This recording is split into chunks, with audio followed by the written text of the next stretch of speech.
1000권 가져와! 책 읽는 희말이 제안드리는 프로젝트. 일주일에 2권, 1년에 100권, 그렇게 10년 동안 1000권을 목표로 오늘도 힘차게 출발합니다.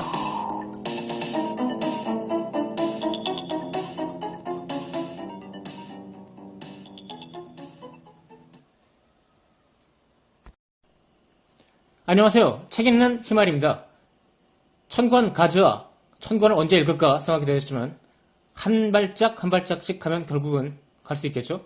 첫 번째 책을 어떤 책으로 할까 잠깐 고민을 했었는데요. 지금까지 제 브런치에서 가장 많은 분들이 읽어주시고 공감을 표시해 주신 책으로 결정을 했습니다. 행동경제학이라는 분야가 있죠.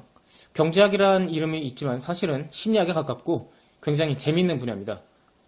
이 행동경제학에는 이제 여러 훌륭한 교수님들도 많고 훌륭한 책도 많은데 그 중에 상식밖의 경제학이라는 재밌는 책을 소개해 드리도록 하겠습니다. 원제는 Predictably Irrational, 즉 비합리적이긴 한데 사실은 예측할 수 있는 수준으로 비합리적이다라는 겁니다. 우리의 행동이. 그래서 어떤 방식으로 비합리적인지를 알면은 미리 고칠 수도 있고 또 그에 맞춰서 적절한 선택을 할 수도 있겠죠. 제가 지금까지 행동경제학 책을 그래도 몇 권 봤는데요. 그 중에도 가장 재밌는 책 한 권을 뽑으라고 한다면 아무래도 이 책 상식밖의 경제학을 뽑겠습니다. 또 뭐 만약에 진짜 행동경제학에 대해서 굉장히 좀 심각하게 접근하고 싶다라고 하면 가장 좋은 책은 뭐냐라고 만약 물으신다면 그건 아무래도 데니얼 카너먼의 생각에 관한 생각이라는 이름으로 번역이 되어 있는데요. 원제는 Thinking Fast and Slow입니다. 데니얼 카너먼 교수의 생각에 관한 생각, 그 책이 가장 좋은 책이라고 한다면 가장 재밌는 책은 댄 에리얼리 교수의 상식밖의 경제학이라고 생각을 합니다. 이 책의 서문을 보면은 이 댄 에리얼리 교수님이 젊었을 때 전신 3도 화상을 입고 병원에 입원했던 이야기가 나옵니다. 전신 3도 화상이니까 정말 심각하죠. 그래서 매일 소독을 하고 붕대를 갈아야 되는데 간호사들이 이렇게 생각했다고 합니다. 아무래도 천천히 뛰어도 아프고 빨리 뛰어도 아픈데 천천히 뛰면은 좀 덜 아프겠지만 오래 아프고 빨리 뛰면은 좀 더 아프긴 하겠지만 아픈 시간이 줄어드니까 이왕 아플 거 빨리 뛰자. 그래서 환자들의 고통을 줄여주자 이렇게 생각했다는 거죠. 그런데 이 댄 에리얼리 교수는 누워서 말도 못하고 전신 화장이었으니까 그 붕대 바꾸는 걸 기다리면서 그 붕대 가는 시간이 가장 두려웠다고 합니다. 즉 알지도 못하면서 남의 고통에 대해서 생각하지 말라는 거죠. 자, 지금 이 행동에 대해서 생각해보죠. 간호사들의 생각이 틀린 걸까요? 전통 경제학적인 시각에서 보면은 맞다고 보는 게 맞을 겁니다. 만약에 빨리 떼는 것에 아픈 정도가 10이고 천천히 떼는 게 5라고 하고요. 만약에 빨리 떼는 데는 2초, 느리게 떼는데 4초가 걸린다면 10 곱하기 2는 5 곱하기 4랑 같죠. 그러니까 어차피 같다. 그러니까 우리들 일하는 시간도 줄이고 저 사람들도 그래도 아픈 시간이 줄어드는 게 낫겠지 라고 생각하고 그렇게 한 거죠. 하지만 자기 자신은 실제로 그 고통을 당하는 환자 입장에서는 그 생각에 절대 동의할 수 없었다라고 하죠. 일반적으로 고전 경제학에서는 인간들이 합리적으로 행동한다고 생각합니다. 그래서 행동 경제학자들은 사실 그렇지 않다는 것을 실험을 통해서 알게 되었고 그래서 전통 경제학에서 합리적으로 행동하는 인간, 이건 인간이 아니다 라는 의미에서 이코온이라고 부릅니다. 경제학적인 인간이라는 얘기죠. 그러면서 실제로 사람들은 이코온이 아니고 사람이기 때문에 경제학은 맞지 않다. 그래서 행동 경제학으로서 기존 경제학 이론을 보완해야 한다는 것이 행동 경제학자들의 주장입니다. 이 책에는 굉장히 여러 가지 에피소드를 통해서 여러 가지 실험 결과, 그래서 어떤 전통 경제학에서 좀 다르게 생각할 수 있는 부분을 많이 얘기를 해주고 있는데요. 저는 이 책에서 가장 재미있었고 또 실생활에서도 어떤 응용 가능한 부분이 바로 공짜에 관한 부분이라고 합니다. 공짜가 가장 비싸다. 이 부분에 대해서 얘기를 해보겠습니다.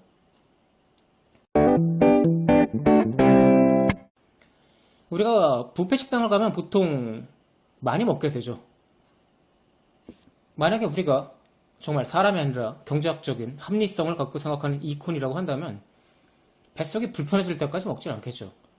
어느 정도까지 먹고 조금 있으면 배가 부를 테니까 이쯤에서 멈추자 하고 글쎄요. 배가 한 80% 정도 찼을 때 적절히 멈추고 나올까요? 하지만 실제로 그러신 적이 있으십니까? 저는 없습니다. 저는 100%가 아니라 120%까지 먹는 것 같습니다. 그러고 나서 나중에 후회할 걸 알지만 그 순간은 그걸 생각도 못하는 거죠. 왜 그럴까요? 공짜기 때문이죠.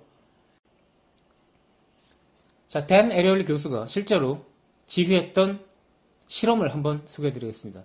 행동경제학에서는 사실 이런 실험들을 굉장히 많이 합니다. 이런 실험들이 어떻게 보면 좀 너무 간단하기도 하고 단순하기도 하고 그 분석 방법이라든가 하는 부분이 좀 결함이 있어 보이기도 하고 특히나 그 응답자들한테 어떤 숫자를 대라는 식으로 하기 때문에 그 응답하는 사람들이 얼마나 정확하게 자신의 기분을 예를 들어서 1점에서 10점까지 내겠느냐 이런 식의 뭐 많은 비판이 있긴 합니다. 그럼에도 불구하고 이런 실험이 없는 경우보단 우리가 뭔가 배울 수 있는 게 있겠죠. 자, 한번 공짜에 대한 실험을 소개해 드리겠습니다. 실험에 참가한 사람들은 2개의 초콜릿 중에 1개만 선택할 수 있는데요. 선택해서 사야 됩니다. 자, 하나는 고급 초콜릿, 하나는 저급 초콜릿입니다. 고급 초콜릿은 원래 50센트짜리인데 15센트라는 진짜 파격적인 세일 가격에 구매할 수 있습니다.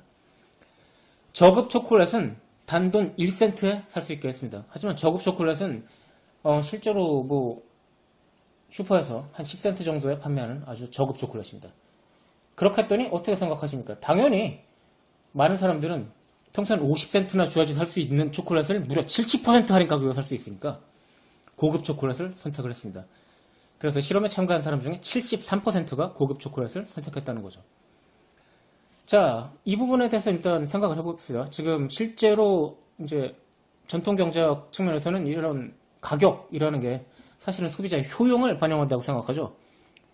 그래서 지금 고급 초콜릿은 15센트, 저급 초콜릿은 1센트라는 가격을 매겼는데 고급 초콜릿을 선택한 사람이 더 많았다고 하니까 대부분의 사람들, 즉 73%의 사람은 두 초콜릿의 퀄리티 차이가 14센트 이상이라고 생각을 한 거죠. 그래서 실제로 퀄리티 차이는 14센트가 넘어가지만 나는 14센트만 더 내면 저급 대신 고급 초콜릿을 살 수 있으니까 고급 초콜릿을 산 겁니다. 자, 여기서 실험의 두 번째 단계가 들어옵니다. 자, 댄 에리얼리 교수의 아주 천재성이 보여주는 장면이죠. 양쪽 초콜릿 가격을 1센트씩 내렸습니다.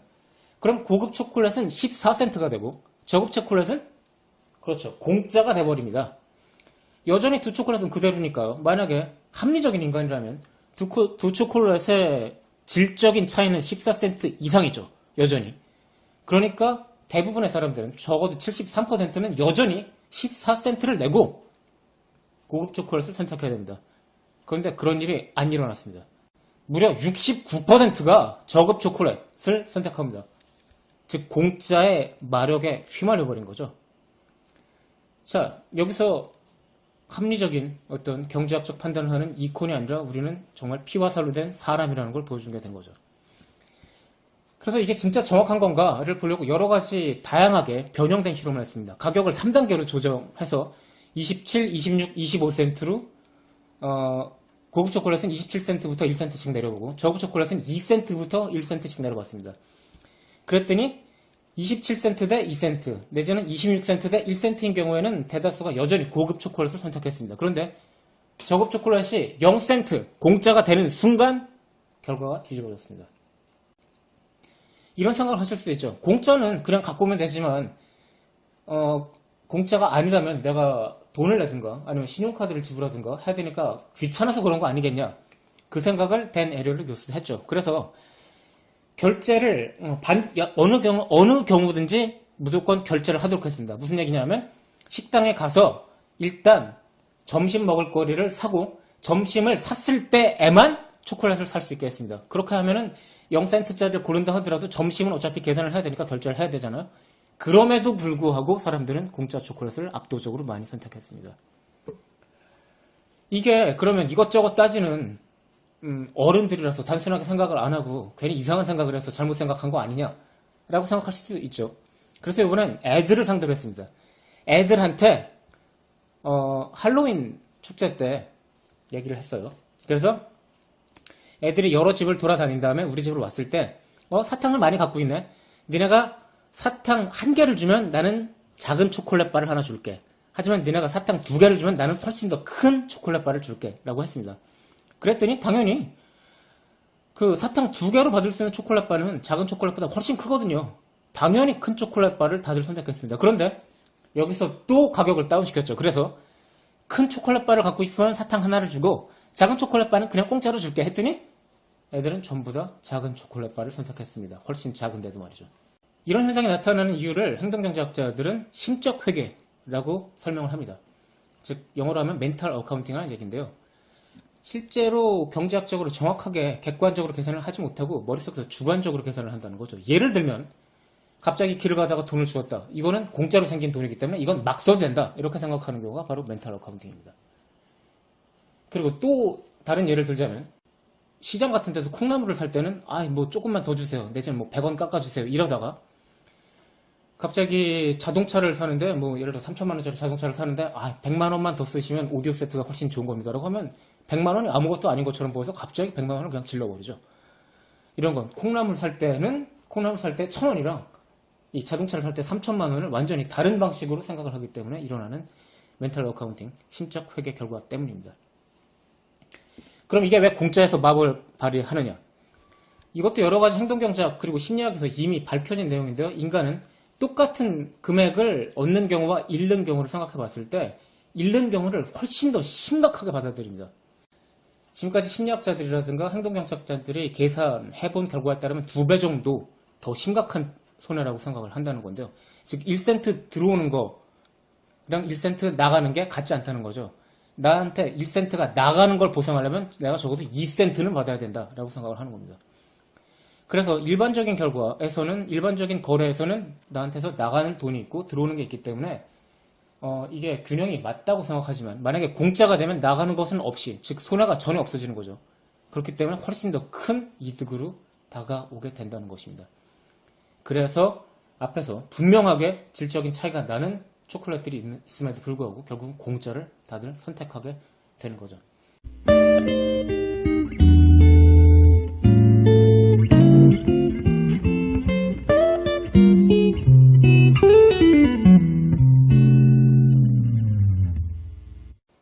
박물관이 일주일 중에 예를 들어서 수요일만 공짜로 들어갈 수 있다고 하면 사람들이 박물관 들어갈 때 사실 2,000원밖에 안 낸에도 불구하고 굳이 수요일날 가서 사람들 사이에서 버벅거리고 정말 땀 흘리고 힘들게 관람해서 결국은 박물관 안 가본 것만 못하게 되죠. 그냥 2,000원 내고 평일날 편하게 보는 게 훨씬 나은데도 불구하고 사람들은 그런 선택을 합니다. 왜냐하면 공짜라는 건 정말 대단한 매력을 지니고 있기 때문이죠. 행동경제학이 단순히 재밌는데 그치지 않고 더 유익한 이유는 이런 걸 생각해서 다음번에 갔을 때는 공짜라고 하면은 일단 한번 의심해 봐야지. 공짜라고 해서 내가 정말 내 효용이 마이너스가 될 때까지 먹거나 내지는 마이너스가 될 때까지 줄을 서거나 하진 말아야지. 공짜 커피라고 해서 정말 내가 1시간 동안 줄을 서서 다리도 아프고 내가 1시간 동안 뭔가 딴 거를 하면 훨씬 더 유익하게 쓸 수 있는데 1시간을 낭비하지 말아야지. 이렇게 행동을 고칠 수 있기 때문이죠. 그래서 이 책에서 제가 제안드리고 싶은 내용은 이겁니다. 즉 가끔씩만 하면 됩니다. 인간이니까요. 우리는 이콘이 아니라. 가끔씩은 정말 내가 지금 제대로 판단하는 건지 다시 한번 생각해보는 그런 습관을 가지게 되면 얼마나 좋을까요?